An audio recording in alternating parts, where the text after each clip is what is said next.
একতাৰ বলত বিশ্বাসী বিজেপি অগপ কিন্তু একতা নালাগে বিৰোধীক পঞ্চায়ত হাতত ৰাখিবলৈ ঐক্যবদ্ধ শাসক পক্ষ আনহাতে ঐক্যবদ্ধ যুঁজৰ পক্ষত নাই কংগ্ৰেছ বিজেপিক প্ৰতিহত কৰাৰ উদ্দেশ্য নাই নেকি কংগ্ৰেছৰ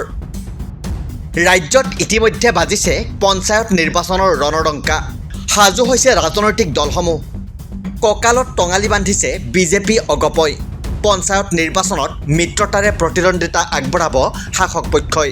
বাজপেয়ী ভৱনত মিলিত হৈ ইতিমধ্যে সিদ্ধান্ত ল'লে বিজেপি আৰু অগপৰ নেতৃত্বই কিন্তু ঐক্যবদ্ধ হোৱাৰ কোনো লক্ষণ নাই বিৰোধীৰ এককভাৱে নিৰ্বাচনৰ বাবে সাজু হৈছে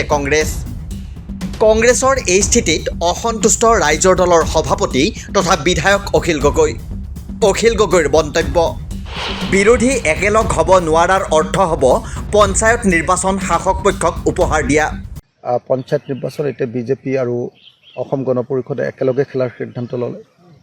কিন্তু আমি বাৰম্বাৰ কৈ থকাৰ পাছতো কংগ্ৰেছে বিভিন্ন অজুহাত দেখুৱাই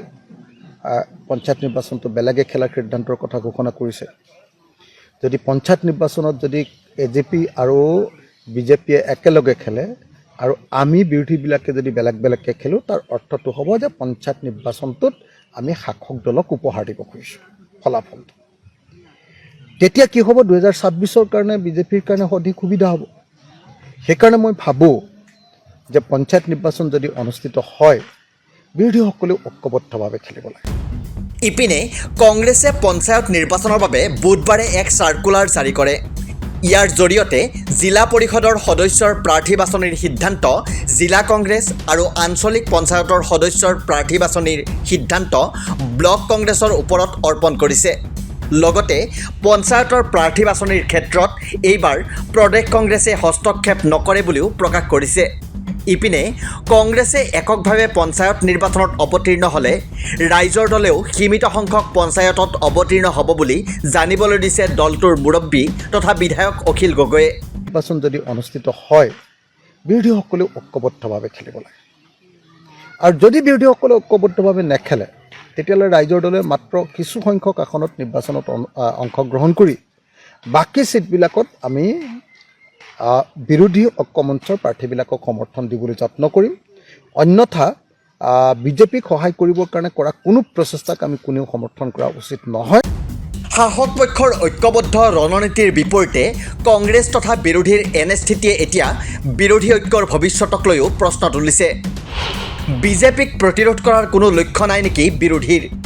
ৰাজ্যৰ 5টাকৈ বিধানসভা সমষ্টিৰ শেহতীয়া উপ নিৰ্বাচনতো ফুটুকাৰ ফেনত পৰিণত হৈছিল বিৰোধী ঐক্য যাৰ ফলত আটাইকেইটা সমষ্টিয়ে শাসকীয় মিত্ৰজোঁটে দখল কৰিছিল